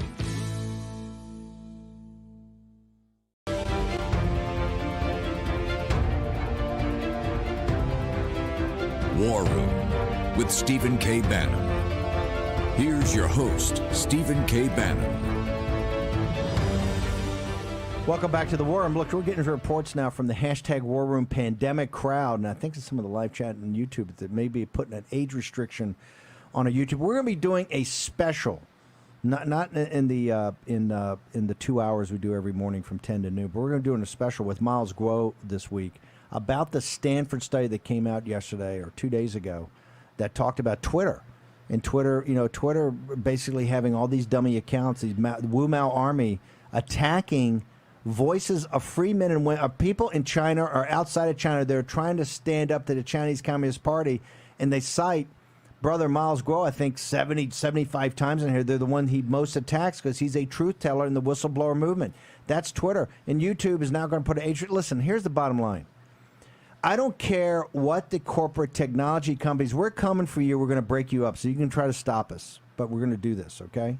You can do whatever you want. The truth is going to come out. The truth is a power all its own, as Miles Guo says, right? So you can kowtow to the Chinese Communist Party. You can use the Twitter apparatus to attack the decent, hardworking people of China that are trying to get their freedom. You can attack Miles Guo nonstop with the Wu Mao 50-cent army, right? We don't care. We're not stopping. And you have to understand, we don't care what technological blocks you put up. We're coming, and we're coming for you. And the tech companies that are their running dogs understand when they fall, you guys are done, okay? Because you're co-conspirators. You're co-conspirators. You think what's happening here with the Antifa and the Black Lives Matter, you ain't seen nothing yet. You wait till you're held accountable by the people in China in the Nuremberg trials that they're going to have with the jury of their peers in Wuhan to go through this whole thing. YouTube and Twitter and Zuckerberg and all the crowd, Facebook, all you technology companies. Your day's coming, folks. Not by me. Not by me. By the people of China. You're going to be weighed and measured by the people that you oppressed. You know what history is going to record you as? The biggest scumbags on earth. You had access to the deplorables money. You had access to the American middle class money. You know what you use that for? To build a firewall and a technology base that suppress people under a group of devils. You don't think they're devils? They're the direct heirs to this. Read about the Cultural Revolution. Read about what they did to people. Read about how they destroyed people. Talk to Chinese. Talk to people in the whistleblower movement. Want to now, and I got to apologize to all the Chinese that worked on this. I've been on a rant all morning, but it's too much, and it's got nobody here in the United States is talking truth to power. It's time that we woke up and talked about what the real problem is. Why are there not 100? Instead of wrapping around the White House, why are you not around the Chinese embassy telling Beijing loud and clear that no, what you did to Mr. Floyd is not right. The fact that he had the pandemic that came from you is not right. The fact that he had the fentanyl that came from you through the Mexican drug cartels is not right. The same drug cartels that are going to take over the streets of Chicago and kill young African-American men. This is not right. Their partners are the Chinese Communist Party because they want the fentanyl up. They want it into Mr. Floyd. Right? And passing the fake currency, which Mr. Floyd, somehow we don't know the facts, but somehow with this $20 bill, that's all coming from Beijing. That's all the CCP. And he doesn't have access to a job. He doesn't have access to a high value-added job because all those jobs got shipped over. It's enough to make you sick to your stomach. And I'm tired of people not talking about what's real and talking about what's fantasy. Here's what's real. The Chinese Communist Party and the Antifa, it's all this Marxism. It's the same thing. It goes back to the French Revolution, and it's an unbroken chain to the Soviets, the Bolsheviks in 1917, right? To the Nazis, to the Soviets later, to the Khmer Rouge, to the 1960s. They talk about the hippies and everything like that. All that was is guys didn't want to get drafted to go to Vietnam. Let's be brutally frank. You want to talk facts? All the anti-war movement, and you were so concerned about this. You're concerned. Hey, when the draft stopped, the marches stopped. Because Buddy and Sis were afraid of getting drafted and serving their country. That was about. That was, hey, you want to see suppression? You read about the Cultural Revolution. This is the real deal, not what happened in the 60s here. When the draft stopped, all the big marches stopped, okay? They didn't care. And when we walked away from Southeast Asia, they murdered, 35 million people in Southeast Asia? One of the darkest chapters in American history. When we pulled out and left those people to fend for themselves, let's talk truth to power. And we have it here today, and you have these people come on and work on this show and come on here and tell you their stories, their heart-rendering stories. And people go, oh, that's, what I'd rather do is spray paint, I'd rather spray paint Churchill because he's a racist. I'd rather spray paint Gandhi because, Gandhi's a racist. Abraham Lincoln, he didn't do anything. Abraham Lincoln was killed by assassinated by a guy, destroyed his whole life. And by the way, while I'm on it, before I get to Jan, David Petraeus talking about, trees and everything like that. Petraeus, and look, my daughter, this is her 10th anniversary of graduating from the United States Military Academy at West Point, of which I'm so honored she went there. What a great experience.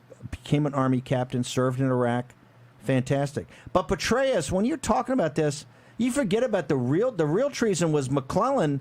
McClellan in the group of, I hate to say this, but West Point officers, West Point trained officers led by McClellan, tried to have a coup against who? Abraham Lincoln, right? Before Antietam. Where was that in your big diatribe the other day? Trace, you're like all these, no offense, these military guys get these PhDs, McMasters and Petraeus and the Stavridis. No offense, guys. You're second-tier intellects, okay? You read back of a lot of books, but you can't connect the dots. Petraeus, you're a total phony. You know what you are, Petraeus? You're Willie Loman now. You're schlepping around for, for Schwartzman. You're schlepping around using all your contacts and, quite frankly, your classified information to get business, right, for the globalists to destroy the American working man, Petraeus. It's the whole thing. It's the whole thing. It's got all. It's all. It's got. By the way, and you think in what Thingamajig's book's going to come out? It's going to be this big expose. All this is the globalists. Who's my guy? I just want to inject one thing here, Yeah. still, while we're on a rant. Microsoft and Amazon announced this week that they would no longer be cooperating with American law enforcement concerning facial recognition. Yeah. Now, they make this claim because every contract of the government ought to be cut off. Right. So they announced this because they're worried about what are going to be the changes in American policing. We have to worry about the safety of the American people because American police are so awful. Have you ever heard either one of these companies open their mouths one time and recognize this? They provide the same data, the same stuff to the communist Chinese. But that's okay, because it's suppressing the Chinese people. That's not racist, is it? Oh, they're just Chinese. It's not a problem. That's And believe it or not, it's 100% Steve, racist. there is a 100% racial undertone to this because people 100%. look at it and go, oh, well, they're Chinese. Yeah, no, but Amazon, those guys, and Microsoft, there's Chinese. We don't care. Okay, let's go to Jan. I apologize. You're only bringing you on 40 minutes late, but you guys got me worked up today. So, Jan, what can the West do? We're going to get Michael Horowitz on here next. What can the West do, in your opinion, to help the Chinese people about this firewall and about the censorship? Mr. Bannon, I think taking down the firewall will be the top priority. Only if we take down the firewall, the Chinese people could get to know the truth. And with the 1.4 million people's help, the whole world would be able to know what exactly happened last winter in Wuhan and a lot more in the history. Also, I think West world should wake up to the fact that the Chinese Communist Party is the most severe threat to the free nations and to all humankind. You've already seen the disasters that the CCP brought to the world. This very pandemic, the economic recession, hatred among people. The Chinese Communist Party is attacking the rest of the world through the unrestricted warfare. The saying that we are at war is not just a metaphor, it is what's happening right at this moment. And Mr. Bannon, at this very moment we are talking, the President Trump is delivering a speech at a West Point commencement. We should stand with Donald J. Trump to keep carrying on the battle with the CCP. And President Trump is a true patriot. He is the first and the only president to stand up to the totalitarian dictatorship fearlessly. And people like you and me need to be united together. No matter you're Chinese or American or European, no matter man or woman, no matter your race, religion, occupation, or education, we need to be united together to battle with the evil CCP and fight for freedom for ourselves, for our children, our grandchildren, for the following generations. Jan, thank you very much. I couldn't sum up any better than that. I want to thank you, and thank you for waiting so long to get on the show today. I knew we had a lot more to go through with you. We'll do this in weeks ahead. I want to say something. I'd like to give a heads up to the Trump campaign. I think we just found your spokesman. God bless Jason Miller. And Jason is our colleague here. Jan's better. No, that is the single best. I got to say this. That is the single best summary of what Donald Trump stands for. And why does it take Jan, who's part of the whistleblower movement, to actually say this? God bless you. But she ties together West Point, what Trump stands for. Hey, note to Jason Miller. I think we got your spokesman for the campaign. It's Jan. Well, what's even more important, Steve, is imagine the incredible courage of these people. Insane. This is somebody who's risking their life to tell us this. This is what it is. This is why the church is so strong in China. They appreciate it. We've gotten so sloppy and so disengaged and looking the wrong way. Let's be inspired by the heroes of the world, the people fighting for the freedom in China. We're going to return in a moment with Michael Horowitz.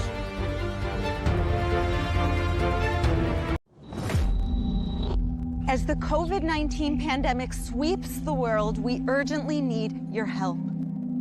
Our elderly Jewish brothers and sisters who are so precious to God have no access to food, medicine, or to keep themselves safe from the virus. And right now, we must take extraordinary measures during these extraordinary times to fulfill what it says in God's holy scriptures. Comfort ye my people. Your $25 will help rush an emergency food box filled with life-saving food and germ-fighting supplies to an elderly person in Israel.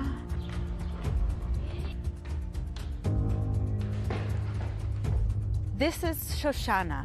She's a 97-year-old widow who lives in Jerusalem. She tells us about the day Joseph Mengele sent her parents and grandparents to the gas chambers. Her pain is evident even today. We can't change the past, but we can do something now. Our teams are on the ground delivering emergency aid and food boxes to elderly Jews across Israel. Your gift of only $25 helps provide a box filled with life-saving food and sanitizing supplies like wipes, gloves, and soap. Each box is delivered to the doorstep of an elderly Jew fighting to stay alive. Please call 1-800-538-1166 or go online today. I strongly believe that supporting Israel is one of the most meaningful things that a believer can do. It's why I personally approve of and support the life-saving work of the International Fellowship of Christians and Jews. Go online or call right now. You can be a miracle for an elderly Jew today. This is Kate. Hey. She takes 2 prescriptions. Kate's son Jack takes 1 too. Kate works hard and thought she had good insurance, but she still pays too much. That's no good. So Kate downloaded the GoodRx app. Now she can compare prescription prices to find the best discounts. She even beats her insurance price. Good for you, Kate. Good for you. GoodRx. Stop paying too much for your prescriptions. Download the free app today. I sent your new prescription to the pharmacy. Any idea how much it will cost? You have a choice. Insurance or GoodRx? I have insurance. Insurance is not what it used to be. People struggle to get their prescriptions covered, and prices keep rising. I recommend GoodRx. You get free coupons to save on your prescriptions. Compare prices to find the best discounts. GoodRx. Smart. Stop paying too much for your prescriptions. Download the free app today.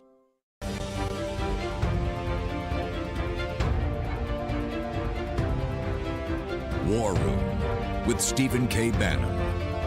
Here's your host, Stephen K. Bannon. Welcome back to War Room Pandemic. We're now in the firewall part. We're going to bring in Michael Horowitz, one of the great warriors. In a second, we got a whole bunch of Chinese nationals are also going to tell us about this. But we've got breaking news. Greg Manns, President Trump is at West Point. How's that going? That's correct. He is up on the stage now, saluting the cadets as they walk towards him with their diplomas. Has there been any controversy? Nothing? Because they had this letter. My daughter actually got it to me. They had this letter going around about West Point alumni, talking about you got to break with President Trump. I mean, it's. Hey, I don't want to mention the sedition word, but I thought the interesting thing about that letter was the earliest alumnus on the letter, I think, was 1968. Kaboom! Knocking out a lot of the warriors there, I think. Yeah. But no, 68. Also, there's been breaking news, and Raheem Kassam kind of alluded to this the other day. Piers Morgan, who's gone out of his way to be politically correct and to jump on Nigel Farage and to light up these guys, is he now? And I just want to say what's coming across. Is he now shown to be in an SS uniform at some party or something? I'm seeing this on the tweet from Raheem. Nigel Farage? Apparently so, and we heard this a few days ago. And this is one of the crazy things about this. You have these people out there, they're willing to enter into this game of trying to destroy other people. And now we're going to watch Piers Morgan give his little sob tale about how he had made an error and please forgive him. Well, why didn't he come forward earlier? Well, people are embarrassed. They do stupid things. They don't want to talk about them, but you shouldn't go out and condemn other people who've done similar. That's what I'm saying. Things. You can't take this moral indignation, this moral, the virtue signaling, and then you got to Howard Stern, who's come out and just trashed President Trump over the last couple of weeks. Howard Stern is. And by the way, he was trashing President Trump over this whole situation with Black Lives Matter and Antifa.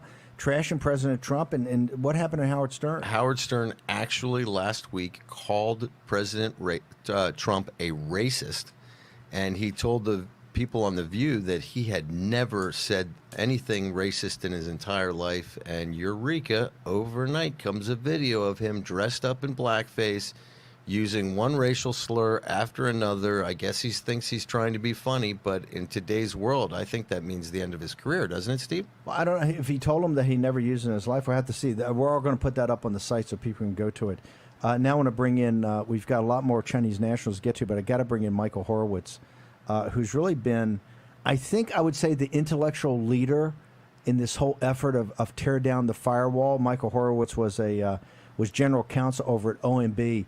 When you talk about the way the systems works, Office of Management and Budget is really the coordinating effort of the entire any administration about where the money goes, how quickly it's spent, and programmatically how you stay on top of stuff. So it is the center kind of brain of the operation.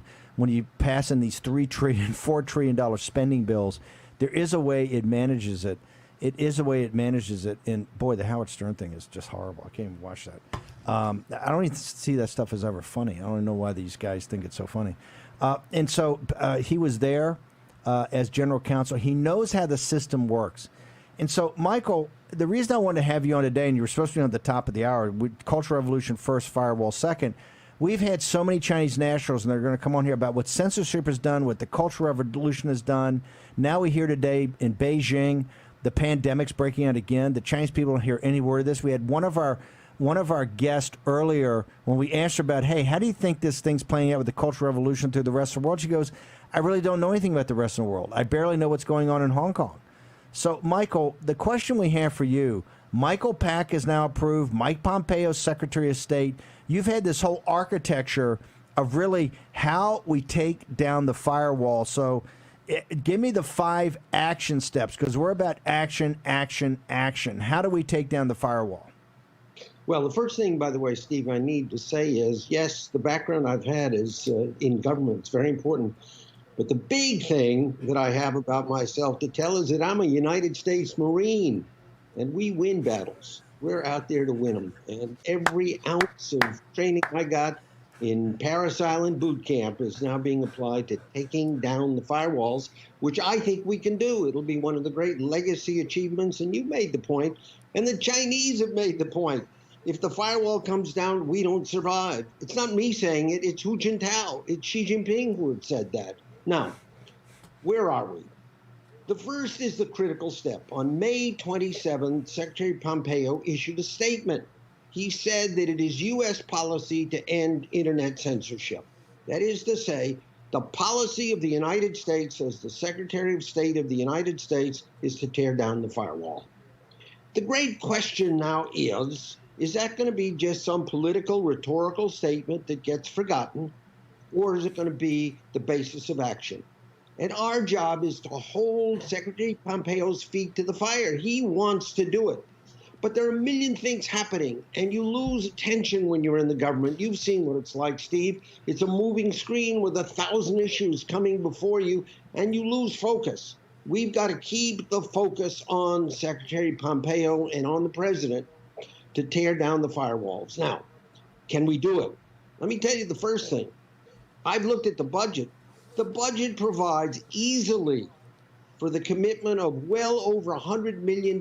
If by the stroke of the pen tomorrow, Secretary Pompeo, and if we put the pressure on him, will set up a program to tear down the firewalls, and he can put $200 million into it, and it will not affect spending priorities because there are budget accounts that can now be used, including the budget accounts to deal with the pandemic. Because tearing down the firewalls, as you point out, stops the Chinese from covering up future pandemics.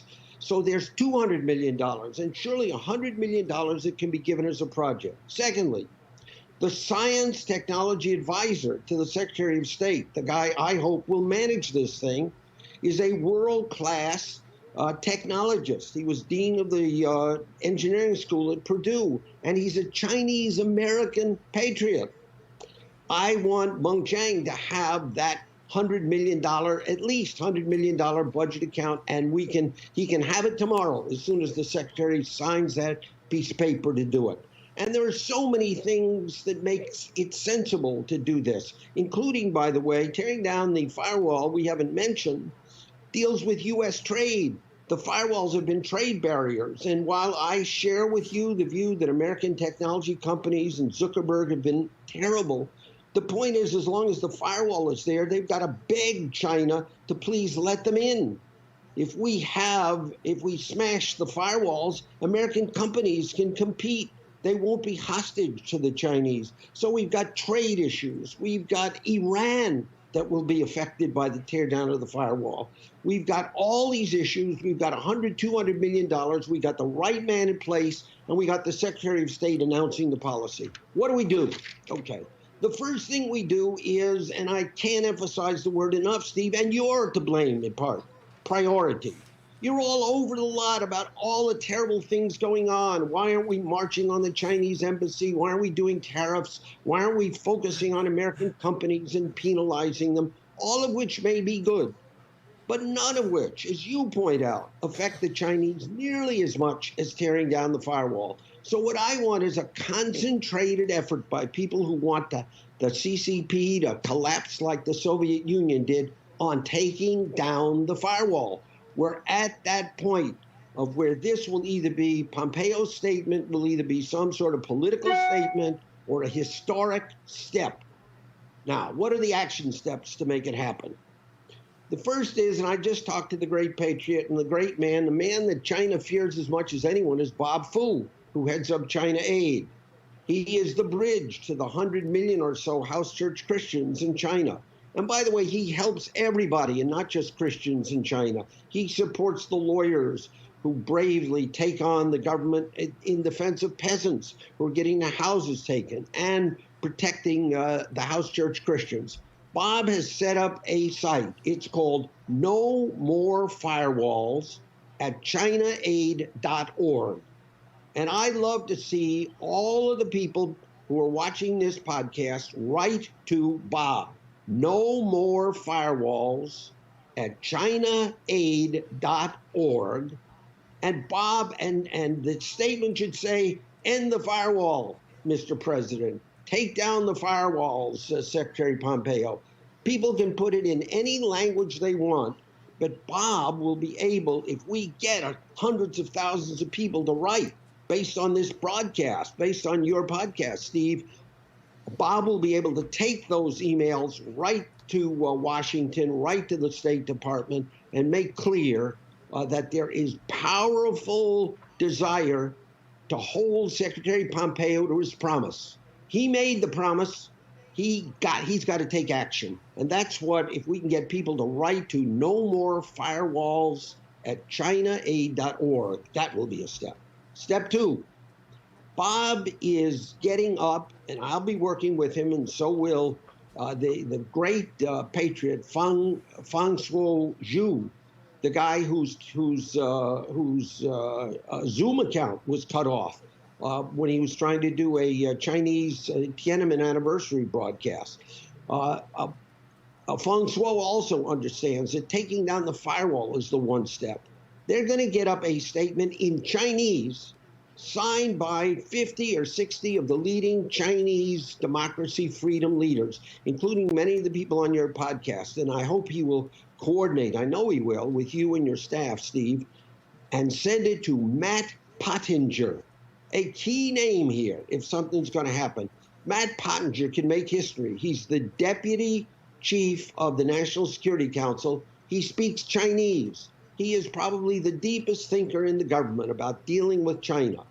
He needs to hear from Chinese leaders that he's got to support Pompeo and, if need be, put pressure on Pompeo to get things going to take down the firewall, to set up that $100 million account as quickly as possible and put us on the way to really challenging the firewall, which the United States has never done.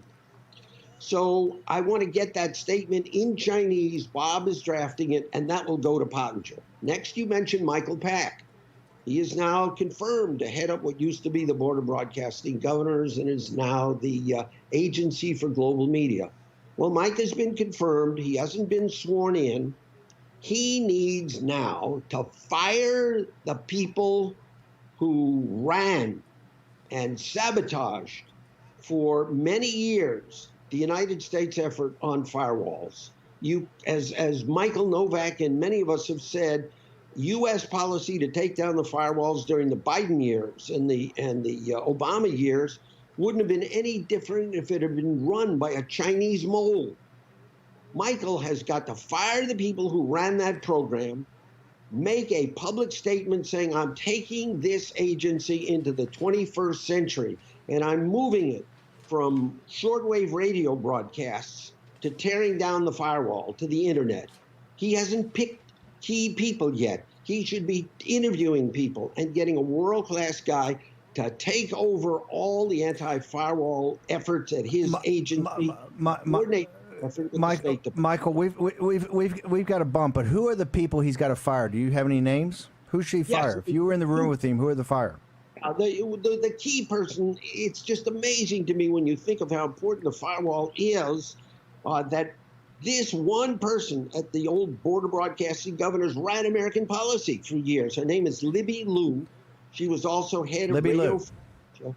Okay. And he's got to fire her. Radio Free Asia. Okay. Yes. We've got to jump. Michael Horowitz, thank you very much. We're going to return with Heisenberg, Chinese National, talking about all this. We return on War and Pandemic.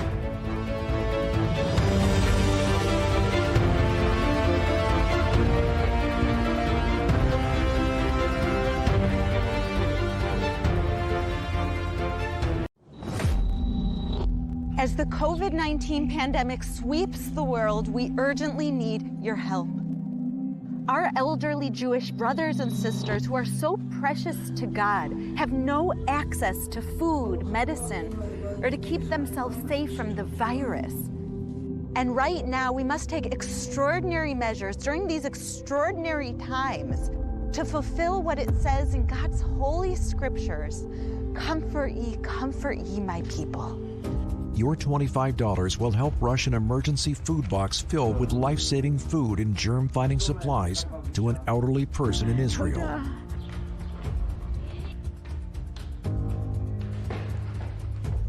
This is Shoshana. She's a 97-year-old widow who lives in Jerusalem. She tells us about the day Joseph Mengele sent her parents and grandparents to the gas chambers. Her pain is evident even today. We can't change the past, but we can do something now. Our teams are on the ground delivering emergency aid and food boxes to elderly Jews across Israel.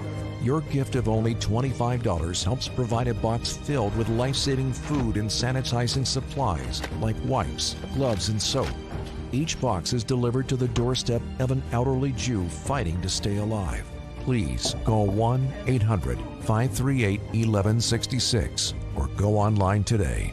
I strongly believe that supporting Israel is one of the most meaningful things that a believer can do. It's why I personally approve of and support the life-saving work of the International Fellowship of Christians and Jews. Go online or call right now. You can be a miracle for an elderly Jew today. I'm Nick Bolton, and these days... Hey there. Hey there. It seems everybody has a pair of tactical sunglasses. Good morning. Morning. But what if you already wear glasses? Then you need these flip-up tack glasses. These new glasses fit right over your existing eyewear to give you all the benefits of our tack glasses while you comfortably wear your regular glasses. Plus, like all tack glasses, flip-up tack glasses feature Bell & Howell light filtering technology that makes invisible objects suddenly become visible. There's just nothing like them on the market today. Here you go, buddy. Thanks, Nick. Act now to get your flip-up tack glasses for just $19.99, and we'll even ship them to you free. But wait, order today and you can get a second pair. Just pay a separate fee. Here's how to order. Call 1-800-284-4127 or go to flipupglasses.com. That's 1-800-284-4127 or order online at flipupglasses.com.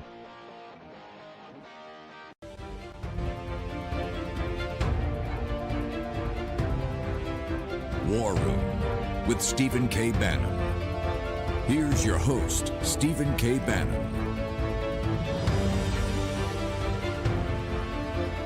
In a world of uncertainty, what you need is a still point in that turning world. And if you're an entrepreneur, you need operating leverage, not financial leverage. You need operating leverage, and that means tools at your disposal. The best tool you can have is NetSuite by Oracle.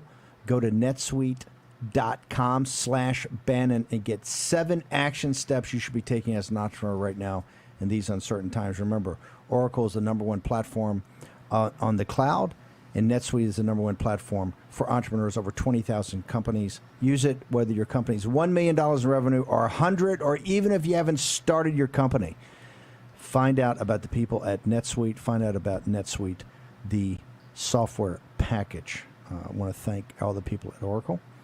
We're going to go to, we've got Heisenberg in a moment, but I want to go back to what Michael Horowitz is saying, is that I think Horowitz brings up an interesting point.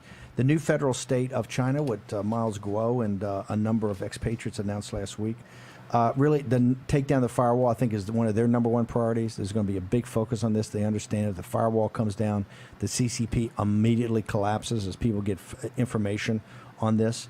It's got to be a multi-attack approach, and I think you've seen Pompeo take the lead in this. I think Michael Pack's going to take the lead on this. Matt Pottinger, it's a huge priority for Pottinger and the team. So this is obviously very important. On the show, we're going to make a big emphasis about taking down the firewall, about the firewall, what it exactly does, why it suppresses the Chinese people, what American companies are involved, and why it has to come down. So that's why we're doing these shows. We're going to do more of the firewall shows in the future. And hopefully I'll be a little better at managing the clock so that we can actually get to all of our Chinese guests. He's been on the show before. Heisenberg is just an incredible individual and really knows a lot about technology. Heisenberg, we're kind of pressed for time today, and I apologize to Dr. Who and Mr. C and all these others that we were going to get on there. But Heisenberg, you know about technology. As we finish the show, I want our audience in the United States to understand how Western technology is integral in keeping up this firewall. Can you walk us through this, how really American capital and American technology is central to the suppression of the Chinese people? Yes, Mr. Bannon, thank you for having me again. And I think that I can talk about the technologies behind the CCP's firewall and censorship. It's mainly data technology and artificial intelligence.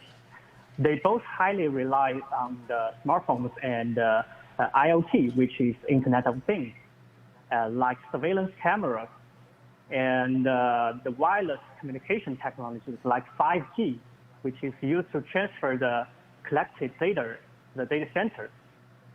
And the CCP utilizes these technologies like AI, the machine learning, helps the CCP to censor more sophisticated content, such as graphics, videos, and audio, and even help forge false information, while the data technologies help on misleading the Chinese people with more deceptive propaganda. And censorship and the propaganda, they are like both sides of the same coin. One side, they censor information, like block any information in the WeChat app, which is a top social media app in China, and remove all the content related to Hao Haidong, for example. And on the other side, they flood the zone with CCP propaganda like Wu Mao. Both are only capable through technologies from the West. And on the other hand, about the capitals, they're utilizing from the West to extend the censorship in the West.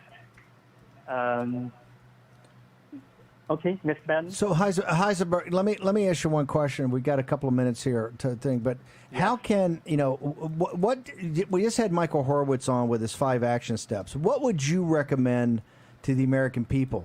What can the American people do to try to end this, to try to take down this firewall and end censorship in China, and by that making sure censorship is less in the United States?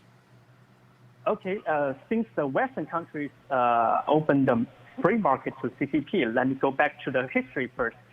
The CCP has been using its large domestic consumer market and the money they raise in the Western financial market as powerful bargaining power to make the Western companies, especially the technology companies, do business without questioning its righteousness and legitimacy, due to the lack of the legislation for technology companies in the West.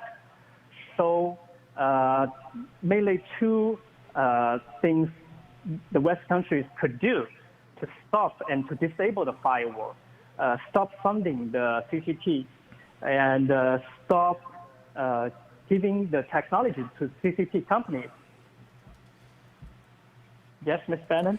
Heisenberg, thank you very much. Really appreciate you coming on and helping us out here. And welcome back to the show. He's a veteran for the show, so thank you very much. And for Dr. Who and C, we're going to get to you next week when we do another special. I want to thank Zach and all the team for helping us put this together. We tried today to go through both the Cultural Revolution, what happened in China in the 1960s, and how those lessons apply today. And we're very honored that was it our last episode already that Apple put the Apple is warning the viewers that our show may not be appropriate for all users. One of our viewers put up a great comment. He said, not appropriate for people taking the blue pill. Yeah, exactly. By the way, here's what it's not appropriate for. We're glad Apple actually put up the warning. It's not appropriate to the people in the party of Davos. It's not important to the people that have brought this horrific carnage, assisted this carnage and throughout the world. It's not appropriate for them, right? Because they're afraid of that. But we're not going to stop. You think Apple putting a warning up there is going to stop us? Hey, for Tim Scott, or as President Trump refers to him, Tim Apple, you're one of the problems, brother. Apple's one of the problems. You're in business with the CCP, okay? You're hard in business with the CCP. We don't care if Apple likes that or Apple doesn't like that, okay? And one day, Apple, you're going to get broken up, okay? You're one of the companies in this country that has way too much power, okay? And we're coming for you. And we don't care if you put this warning. Inappropriate for Apple employees to listen to, okay? Because every Apple employee, there's blood on your hands for the Chinese people. and you've heard their voice. And if you don't believe it, we're going to get the Chinese people to come on in the next couple of weeks and tell you exactly what your guilt is. Okay, see you on Monday, 10 a.m.